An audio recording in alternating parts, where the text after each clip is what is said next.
திருப்பரங்குன்றம் மலை உச்சியில் உள்ள தீபத்தூணில் தீபம் ஏற்றும் விவகாரம் இன்று நாடாளுமன்றத்தின் இரு அவைகளிலும் புயலை கிளப்பியிருக்கிறது.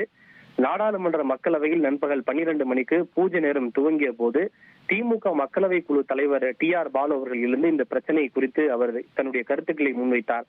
அதாவது திருப்பரங்குன்றம் மலை உச்சியில் யார் தீபம் ஏற்றுவதற்கு அதிகாரம் இருக்கிறது, யார் தீபம் ஏற்ற வேண்டும் என்பதுதான் தலையாய பிரச்சனை எனவும், இந்து அறநிலையத்துறையால் அங்கீகரிக்கப்பட்ட அதிகாரிகளுக்கு தீபம் ஏற்ற அதிகாரம் இருக்கிறதா அல்லது சமூக விரோதிகளுக்கு அதிகாரம் இருக்கிறதா என்பதுதான் பிரச்சனை என குறிப்பிட்ட அவர், சில சமூக விரோதிகள் வேண்டுமென்றே பிரச்சனையை ஏற்படுத்த வேண்டும் என்பதற்காக RSS நீதிபதியிடம் சென்று தங்களுக்கு சாதகமான நீதிமன்ற உத்தரவை பெற்றிருப்பதாக ஒரு குற்றச்சாட்டுகளை முன்வைத்தார்.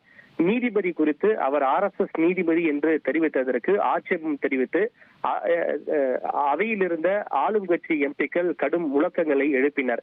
அப்போது குறுக்கிட்டு பேசிய நாடாளுமன்ற விவகாரத்துறை அமைச்சர் கிரண் ரிஜிஜு அவர்கள், நீதித்துறைக்கு களங்கம் விளைவிக்கும் வகையில் திமுக உறுப்பினர் TR பாலு பேசியது கண்டிக்கத்தக்கது என தன்னுடைய ஆட்சேபத்தை தெரிவித்தார்.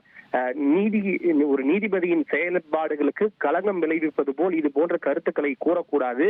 நாம் இதுவரை நாடாளுமன்ற வரலாற்றில் நாடாளுமன்ற கண்ணியத்தை நாம் கடைபிடித்து வருகிறோம்.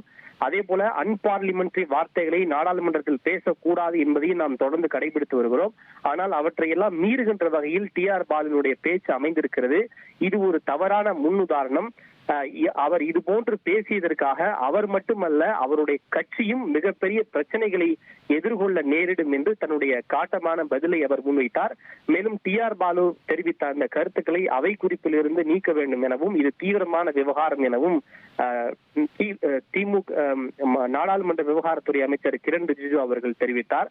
அப்போது குறுக்கிட்டு பேசிய அவைத்தலைவர் இருக்கையில் இருந்த கிருஷ்ண பிரசாத் தென்னட்டி அவர்கள், TR பாலு அவர்கள் மிகவும் மூத்த ஒரு உறுப்பினர், இந்த விவகாரம் தற்போது நீதிமன்றத்தில் விசாரணையில் நிலுவையில் இருக்கிறது. அதே போல நீதிபதிக்கு களங்கம் விளைவிக்கும் வகையில் அவர் குறித்து தனிப்பட்ட முறையில் கருத்துக்களை கூறுவது தவறு.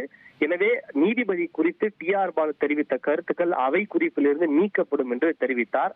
அப்போது அவையில் இருந்த பாஜகவை சேர்ந்த மத்திய இணையமைச்சர் L முருகன் அவர்கள், அங்கு காலம் காலமாக தமிழக மக்கள் திருப்பரங்குன்றம் மலையிலே வழிபாடுகளை மேற்கொண்டு வருகிறார்கள். நீதிமன்றம் உத்தரவிட்டும் அந்த உத்தரவை செயல்படுத்துவதற்கு திமுக அரசோ காவல்துறையோ அனுமதி வழங்கவில்லை.